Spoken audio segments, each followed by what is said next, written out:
I've always seen the career of the 9 to 5 have quite a lot of limits because, the amount of time you exchange for money. In the entrepreneur thing, it's all about how do you use resources to as fast as possible to be able to achieve what you want very quickly. And I think the sky's the limit in that path. I value the time, and I love to be able to now that I've gone through all of this process, to be able to take time off to do whatever I want whenever I want. There are lots of what people quote unsexy businesses that do very well. The food industry, for example, is the people who've no shame, that go up, they'll knock on the doors relentlessly until they get a yes.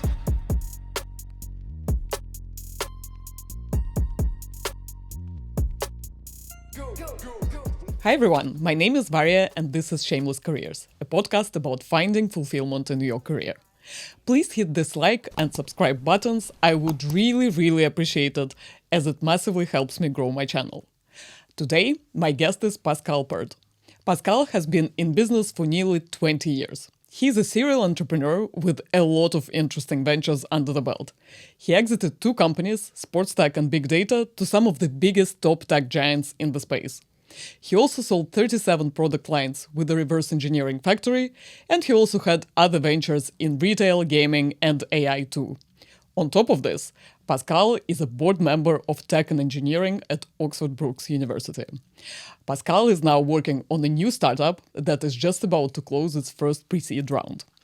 Pascal, thank you so much for being here with me today, and can't wait to ask you everything about entrepreneurship, how to start a business, how to choose from many different business ideas, and of course, what mistakes do entrepreneurs typically make. But before we go into all these entrepreneurial questions, can you tell me about your personal journey? Have you always wanted to be an entrepreneur, or have you considered other career paths as well?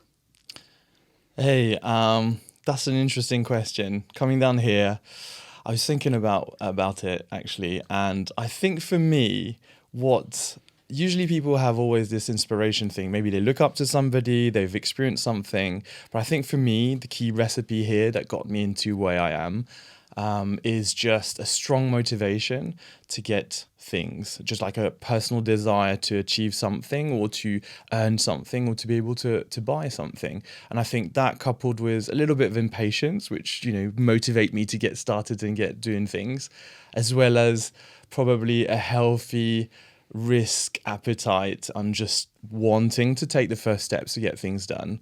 And if you look at it growing up, when you're young, you don't think about risk. You just go and do things. So, and at the first level of, when you're a baby, you start to want to walk, you fail loads of times, you fall down, and eventually you can stand, then you run and you get to the objectives that you set to yourself, which is in this case running, or the walking. But in my case, it's been like that. It's just a strong vision on what I wanted to achieve, and then finding ways and resources to get that. And have you ever considered employment? And have you ever had any pressure from family or friends to go down the employment path? Oh, definitely. I mean, my mum is a prime example. She's always been very, are you sure? She's always worried about me. And she's just like, are you sure you're not going to get scammed? And, it comes from a good place. But that also can hold you back a little bit. But my father's always been very supporting in that regard. He's just like, if you want something, go and get it. And I think that's really supported me. But if you look at the dynamics of how, for me, how I'm motivated to get something, and because I was that combination of a little bit of impatience, if I went through the job route, it would require, if you just look at the amount of resources, experience and learning and skills I'd have to get to be able to get something as simple as, I don't know, a house deposit or a new car or anything like that, it would take me years. And I think, look at the other path, which is, okay, how do I, achieve, or how do I get some money by doing, maybe side businesses, buying something low, selling it more, or all this kind of things, then, for me, the route was clearer to not just take a job. Me considering career, the path of the career, the work, the 9 to 5 versus the entrepreneur route.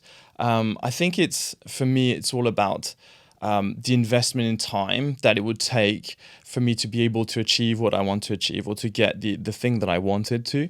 And I've always seen the career of the 9 to 5 have quite a lot of limits, because the amount of time you exchange for money, but also in the entrepreneur thing, it's all about how do you use resources to as fast as possible to be able to achieve what you want very quickly. And I think the sky's the limit in that path, because yes, at the beginning you spend lots of time learning new skills, and you're not very efficient at them. But as time goes along, you then become so much more efficient to be able to achieve these steps, which in the end will cycle up and build up to your goals a lot faster than if you were 9 to 5 progressing for your career, taking all these extra maybe degrees and training. And that takes forever. It takes forever to achieve this similar amounts of money, and it's just time. And I value the time, and I love to be able to now that I've gone through all of this process, to be able to take time off to do whatever I want whenever I want. And I think that's the beauty of this path. And when I want something, it's just okay. Can I get it? What resources do I need? How can I achieve it? And it usually scales a lot faster than when I've got this structure, which I'm a cog in the middle of this big works, which you're just trading time and money.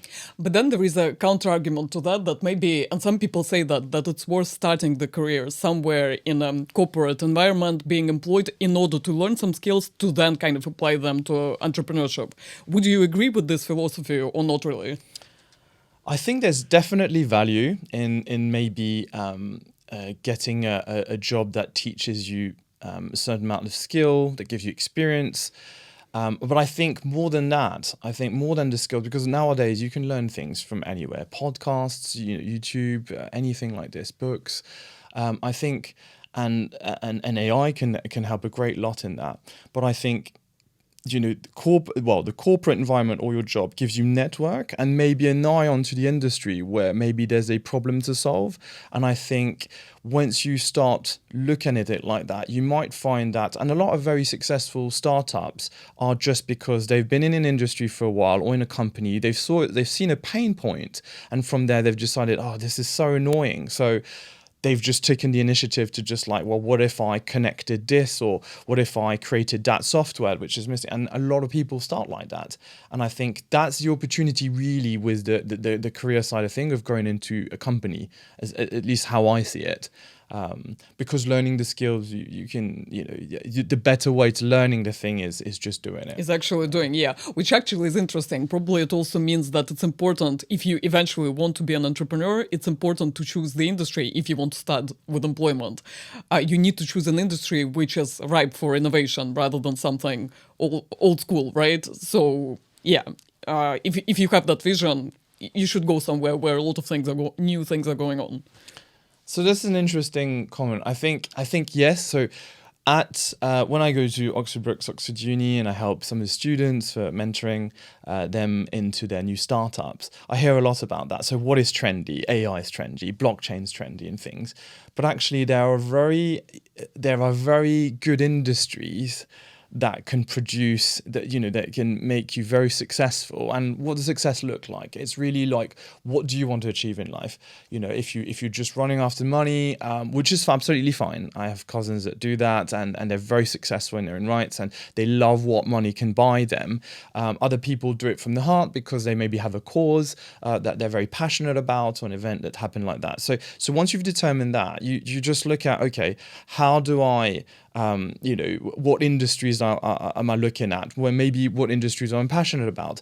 But I think more than that, you don't necessarily have to be in the trendy industry for you to be really successful. Like at the moment, for example, there are lots of what people quote unsexy businesses that do very well. The food industry, for example, I've got some friends that started up a crepe shop a couple of years ago, and the margins are phenomenal. It's not as sexy as being in an AI, blockchain, quantum computing, future thing, but the margins are very healthy, and they went from 1 to 24 now. And just some quick quotes on numbers, they clear about 10,000 to 20,000 per store per week. So and And business is about that. It's just, you're in for finding a mechanics that's, scalable to your level of intellect and capacity and, cognitive ability that then can scale into something. And I don't think it's necessarily, let me be the next Facebook, let me be the next Amazon, because, those are, unicorns or decacorns, and that's a combination of good business modeling, but also timing, luck, and trend, and those are very rare. Yeah, although they're mostly in the news, and a lot of people are kind of blindsided about it and think that, okay, if I want to start a business, of course it should be a tech business, etc. But actually, to your point, there is tons of other opportunities to make money, and good money, but not necessarily in super advanced high-tech spaces, right? Absolutely. And I think this is the biggest mistake that people look into. They're just like, okay, what makes money? What's the trend? What are the big numbers?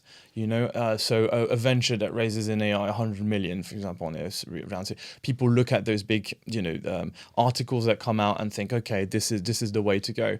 But actually, the core of a business, of how you start a business, is solving somebody's problem, right? A lot of people come to me asking me, can you look at my business plans? Can you help me with business modeling? You've had great successes, and you've got good teams around. And the thing that I always rewind back wisdom is just, when you're looking at your business plan, it's always about, okay, cool. Can you tell me in one sentence what your business does? And then from there, we go on to the first question, which is really important for me to analyze whether or not there's an opportunity of the business is sound, is, does your product or service solve somebody else's problem?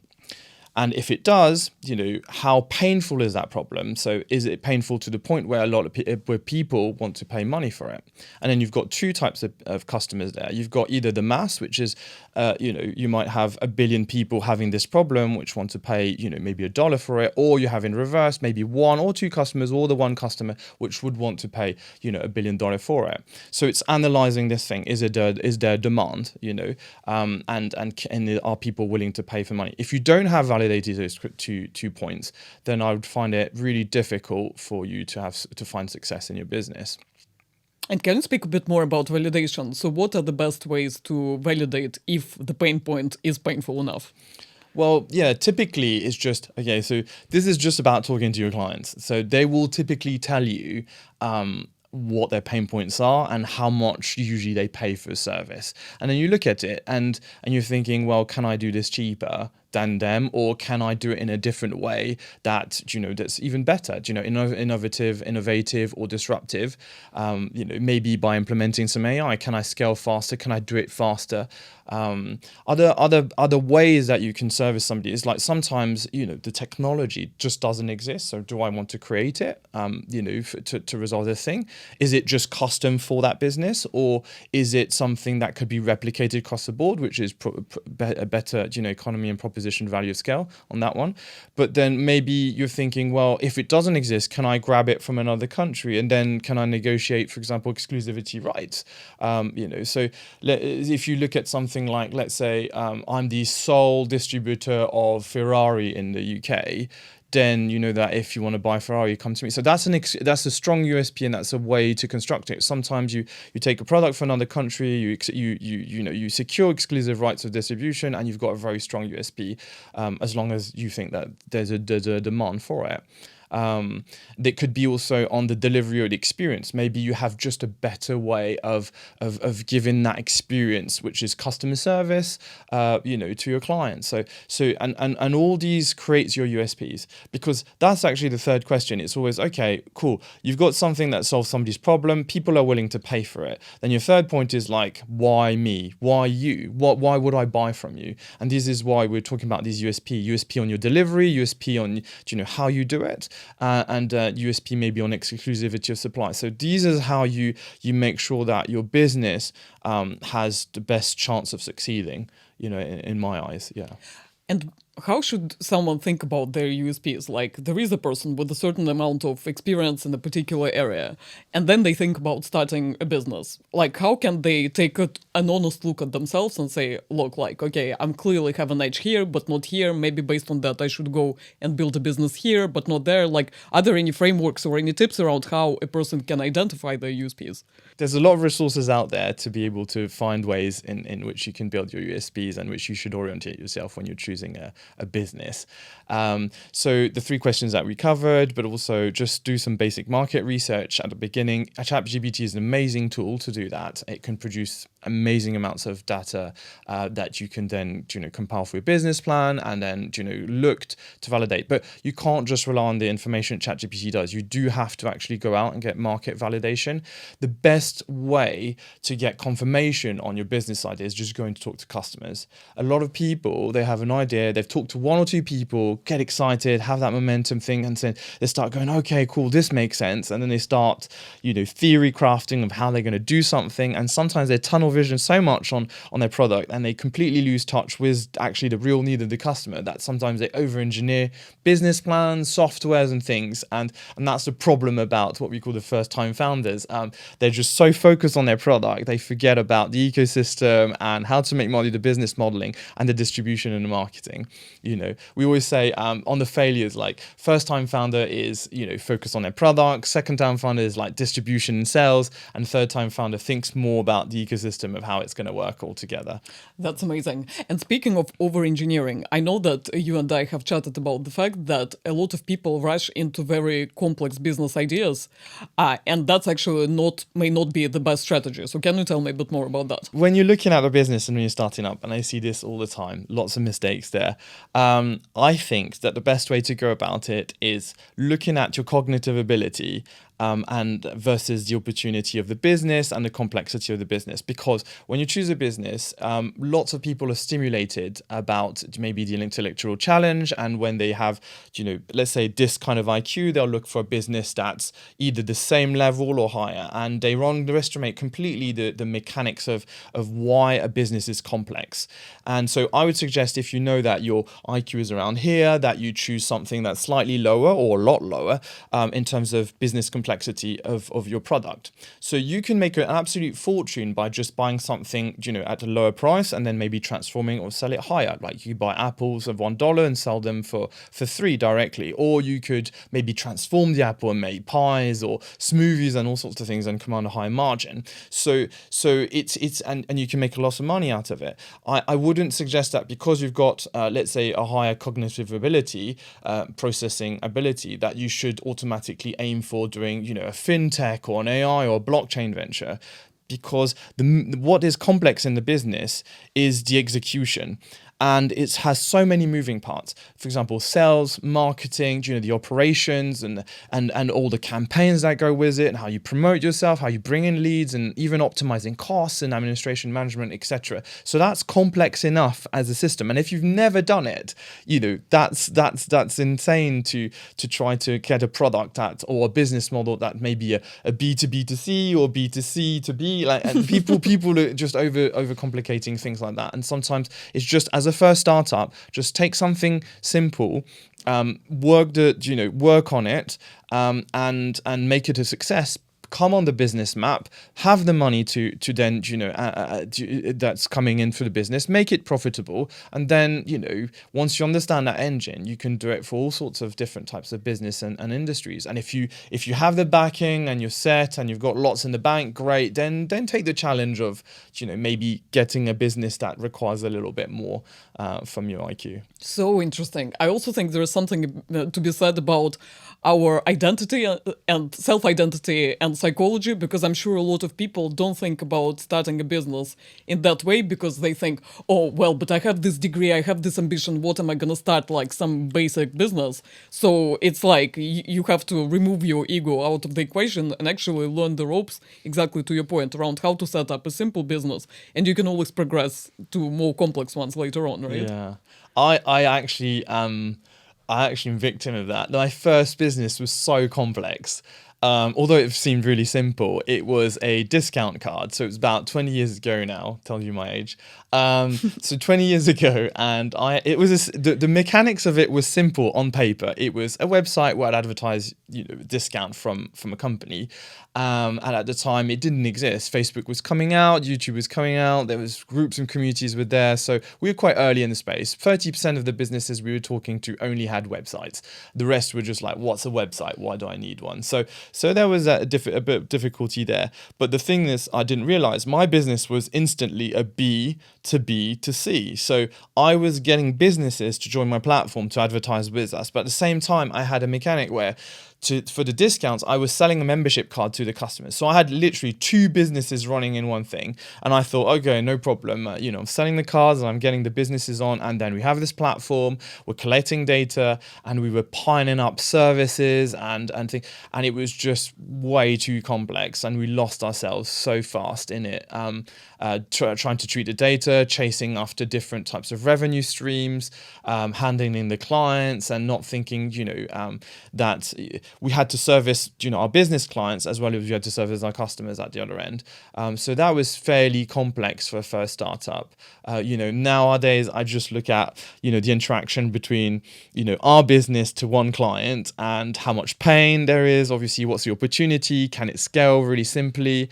And just, really optimizing the mechanics on that, because when you have something running clockwork that just runs, it's far more enjoyable than having like this car with these square wheels that are going, so that's what I look at when I do business now. It's like the opportunities of that, just a simple service or simple product there. I prefer products over services because I think services take quite a lot of time. So people do, as a first business, think they feel more secure about if they're, for example, they have a skill, they're a marketer, and they just logically think, okay, well, I've got a few skills, I know how to do something that other people don't. Let me start up a marketing agency, But that one I feel is really difficult to scale because most of it's on you and you're again trading time for money. Whereas if you can engineer a system like a SaaS or or a product like a liquor product, so the best way to make money is on products. You can make insanely more money than if you're trying to do a service business, because a service business, let's say you're even very good at scaling your business, putting systems in place for checking quality and managing people, you still need your resource to deliver your thing is people.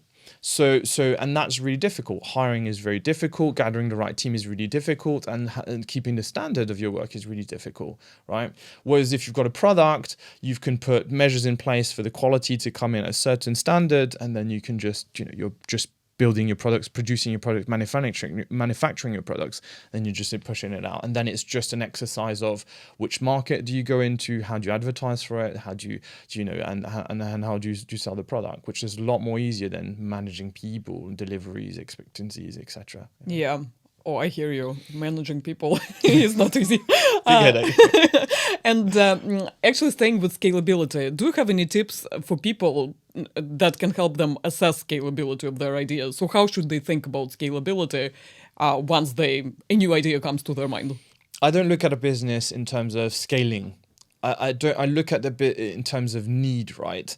And then the market. And then it's a so this is one thing out of all the businesses I had was a marketing company on the side. And I say on the side, but it was really the driver for everything we did, because each time we had a new idea, I was like, okay, what's the market opportunity? Are there clients? Is there demand? And how are we going to get it to them?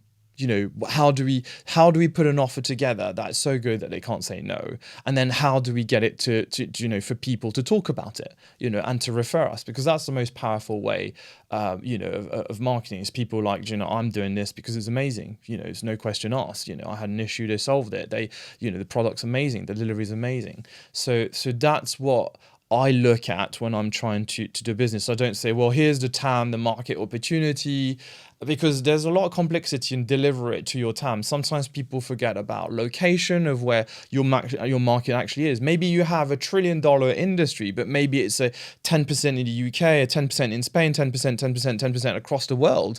And to market to the world is fairly difficult just on language, culture, geography, right? Partnerships. So I don't think people should be looking at that as like what is the reach and the access? Like, I'll give you another one, which is really, I think for me was really good. So recently we have this little startup that's coming together. It's phenomenal, I think. So this guy came to me and says, I'm an ex-football player, and I want to do these football matches with retired athletes. And he said, here's the concept. Blah, blah, blah. There's a lot of things we can do there. And I was thinking, wow, the logistics of it, getting old football players to come on the pitch, having the pitch, the security, the audience, the market. And it was grudge matches. It was like, so this club versus that club. And I was like, how do you get to market to these fans, and these fans? So we completely turned it around, and I said, can we not package it in a different way? Because there are in the world, over 3 billion football fans, supposedly. Some hardcore, some less, right? So this is a nice market. 3 billion fans is, and there's a lot of people that, in the industry. And then we're thinking, okay, how do we look at the things. How do we, on the framework that I was giving? So how do we offer a really cool thing? And our cool thing was a weekend, $1 million experience weekend with some really good, famous names, which I can't sell at the moment, but because it will be coming in January. But how do we get them to hang out with their celebrities? And does that exist? And the packages didn't exist. And even the packages that were remotely close to what we were offering weren't always sold out and would cost a bomb. So we're doing a really cool thing here. We're offering something at a really, at a really low cost, with a chance to to hang out with something completely, with these celebrities on something completely unique. So we're offering this unique aspect, which is our USP, and we've got a system where we're advertising it not just to these football fan things, but just to the whole of the community, and that's the thing that really got us involved in that business, is because the ease of reach to that community. And that's something to really factor in when you're looking at a business, is how do I reach to the people I want to reach to? Is there gatekeepers? Are there where do they hang out? And that's how you're supposed to look at market reach and marketing. Right. And so now we have ventured into already quite advanced and more complex ideas. But if you are the person who is just about to start and are thinking about the first ideas, are there any particular areas that you would recommend to explore for them to start their business? Oh, absolutely. So there's these few theories that I have, but I think some industries don't change, in my view, in terms of, all my years of marketing and research. Things like women and beauty, this always works in terms of new tech to regain youth, rejuvenate, to lose weight, to gain, to look nice. So this is a huge industry that will always be there, probably to the end of times, unless androids take over. And then the other industry, men with entertainment pleasure. This is something they will spend tons on. So looking at this industry, older people, loneliness. That's something that you can, that will be there. A lot of people at the end of their life, they feel, a bit lonely. And so there's a market opportunity there, like the care homes and other things like this. Well, people enter care home for all sorts of reasons, but there's that aspect there.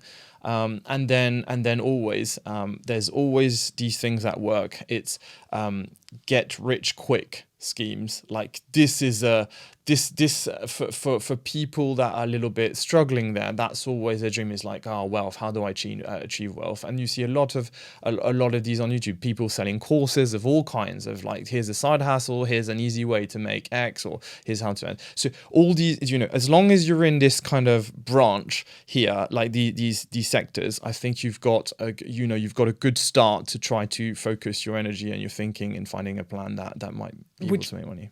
Actually comes back to what you've mentioned before. It's all about solving a problem and need, and everything. All the needs you've mentioned seem to be pressing: to look good, to be entertained, to be cared for, etc.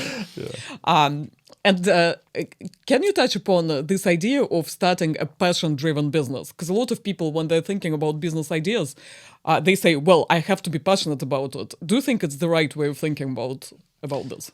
Absolutely not. And I know it's going to go in counter with what a lot of people say. You should love what you do and do it.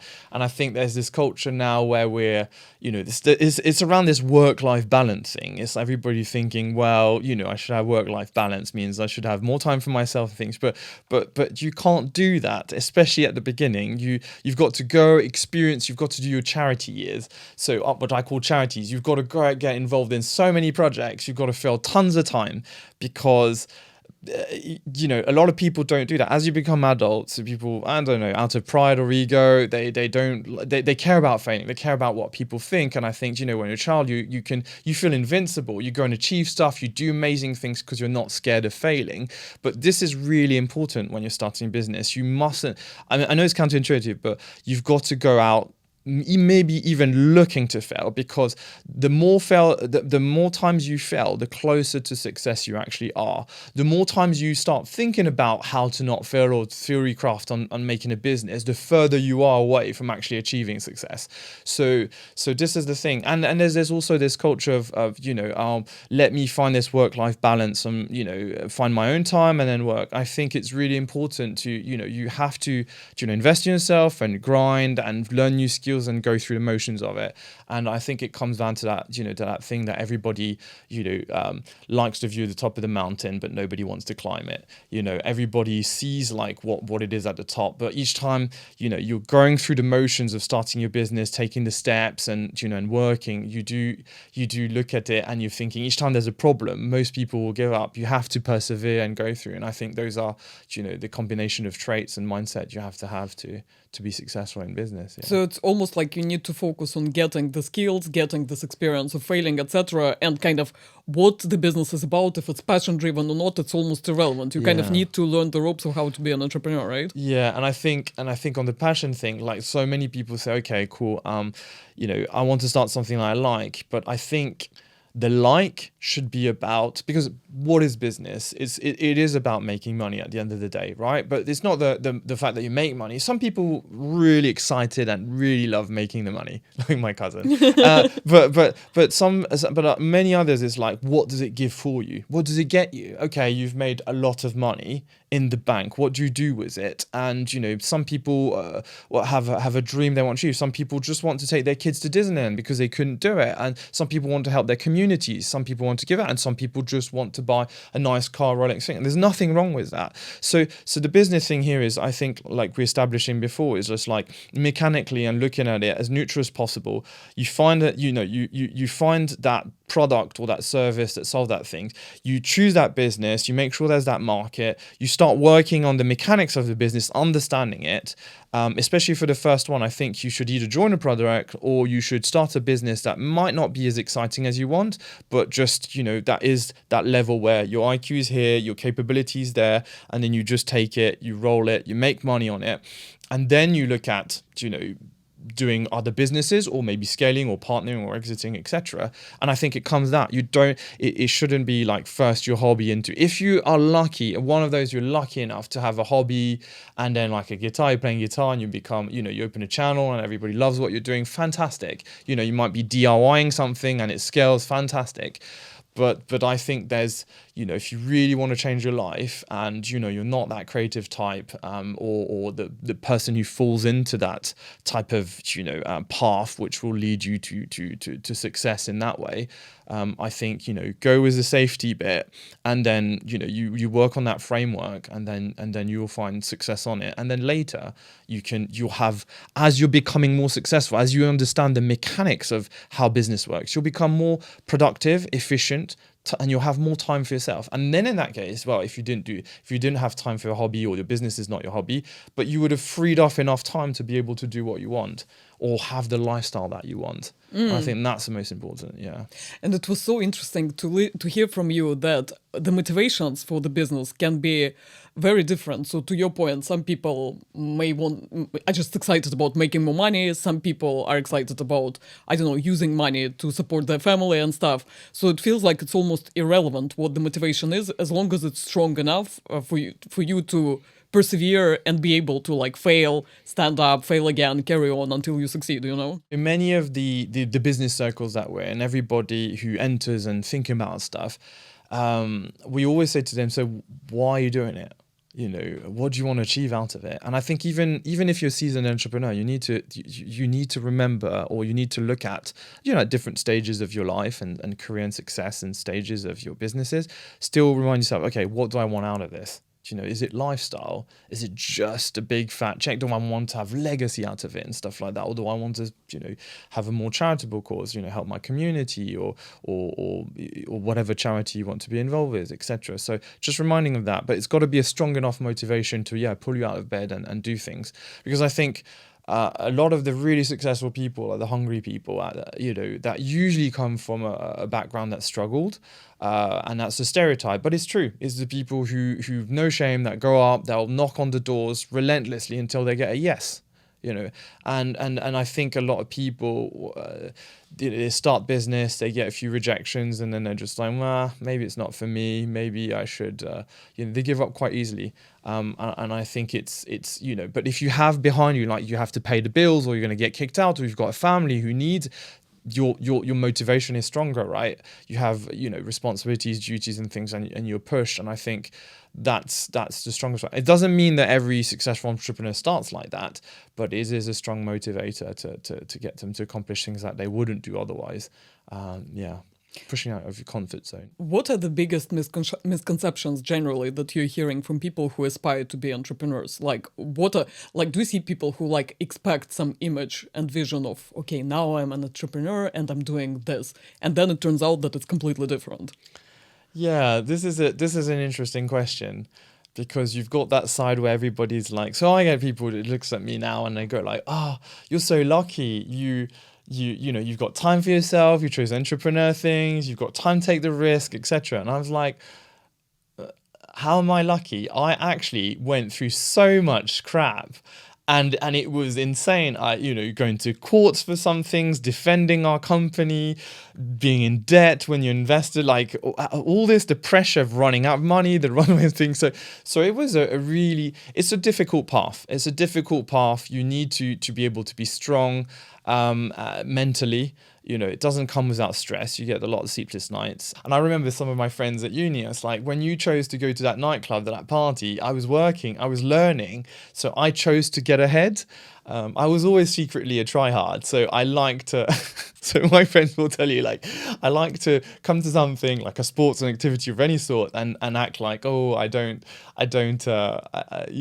practice much. But the truth is, I do practice a lot. I do care, and I do deliver on it. And I think it's really, it's really part of that thing where there's no secret to it. You have to work hard and invest in yourself at the beginning as an entrepreneur to be able to become more efficient. And then to that point where now I am, that when I, for example, want to do a business proposal or business plan, I can do it in a few hours.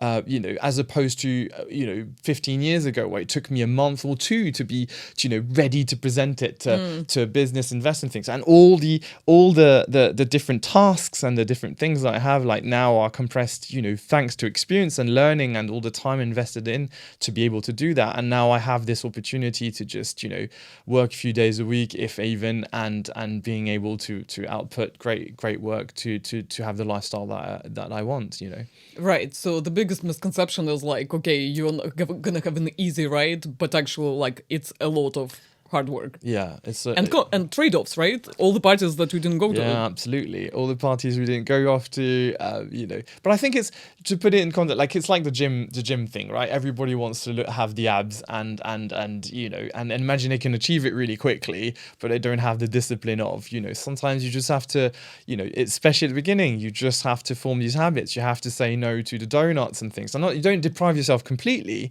but you and then it depends on your capacity, to just endure things, stress and pain, right? It's like you deprive yourself from donut. It's like how much you can resist not having it, right? And I think it's the same in business. You just have to, you don't deprive yourself from anything else, but the ones you do find, they just don't go at their pace and they'll achieve great things, hopefully, for them. But sometimes it's just that you go along your route, you go along your way, but you have to. Yeah, you have to build these habits. You have to build that discipline to be able to get to that point. Which is why finding your why and the motivation, what you've just mentioned, is so important. Because if you don't have the why, like, it's really hard to resist the donut, Yeah, absolutely.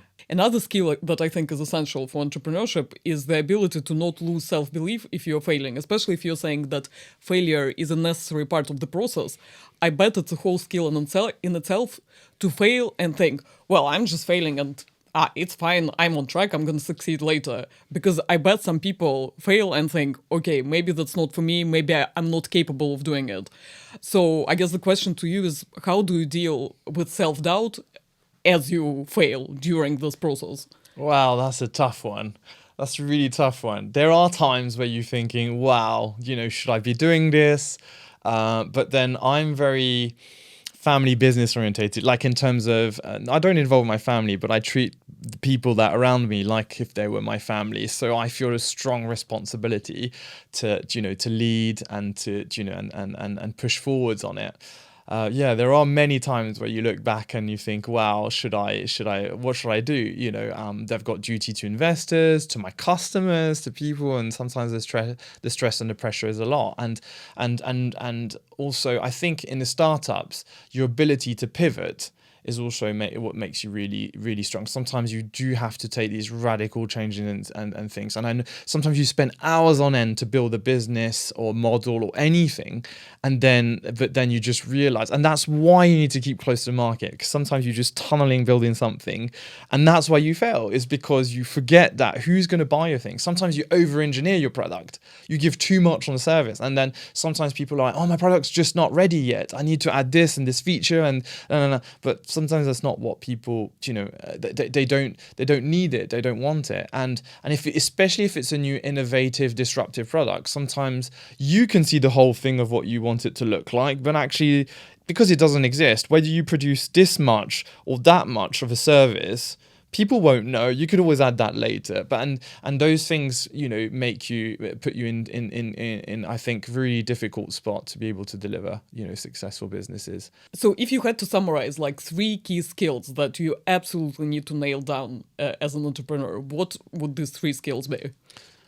I think stamina is one of them. Just being relentless and have loads of stamina. That's the thing. And you beat most people nowadays just by doing something, because, like we said, a lot of people think about things, they theory craft, and then as soon as they hit a brick wall or a little problem, like a stone on the path or a rock or a log or whatever you want to qualify as, they give up. So having stamina, being relentless, is one thing.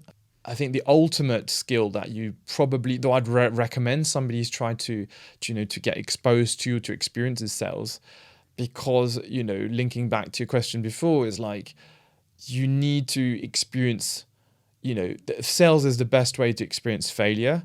It's the best way to get close to people, and you need sales for everything. You need sales to recruit people, to get investors to invest in you, to promote yourself, to get clients to buy in. So I think it's probably the most important skill you can develop. Sales is the bloodline of and the cash flow of your business. It's what brings in the money. And then finding your why, really, and really picturing what you want out of it. You might want lots of money, or you might want a lifestyle. And I think these are the 3 things. If you've got that, I think you've got a strong motivation. It's going to be tough, so you have to endure it. And then the skill that will, overall, I think, bring you closest to, success will be that. Yeah. And would you recommend any resources or any type of hubs of information if you want to become an entrepreneur? What do you think is most useful to learn the craft, so to speak, if you're just about to start?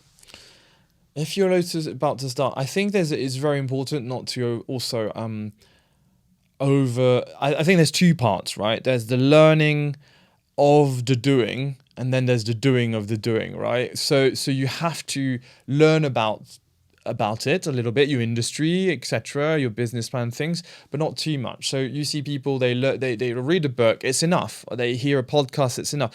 Then you have to get started. There's no point learning 100 podcasts on the same thing, right?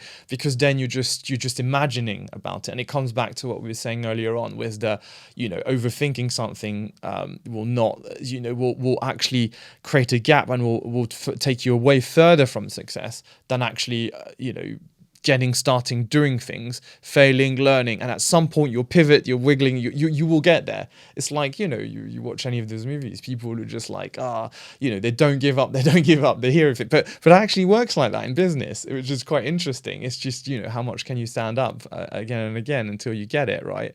And I think for me, there at the moment, if you're starting up, there's someone I think is really strong at the moment in the space, in startup space. He's called Alex Hormozy, and his wife Layla. I think they are very good in terms of, if you want the theory, you want the no BS content, you want straight up to the thing.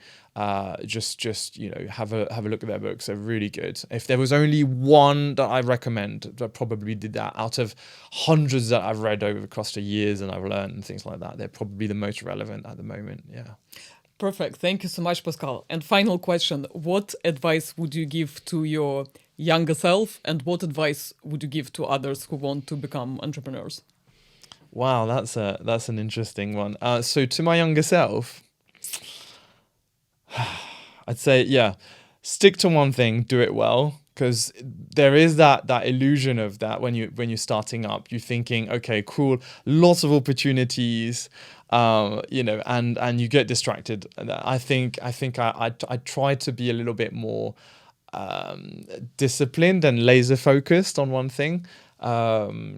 And to other people, sometimes it's just good, like, don't hesitate too much, don't also, to other people looking at it, because I come across this all the time. Lots of people want to start up, they have nice jobs and things, and they're a little bit like, oh well, if I'm contributing something, I want to be paid for it, and you're just like, well, that's the wrong way to think about it, because in joining in that venture, business is all about people. You do me a favor, I do you a favor. You scratch your back, I scratch your back, etc. And it's about that. And at this point, for example, in time, like this latest venture things, my fundraise happened because I was going to go through the VC routes, a traditional thing, like we always do, rounds and prepare and go for analysts and then partners, and they tell you yes and no, and they put these sheet terms together, etc., which are extortionate, with clauses at no ending and stuff.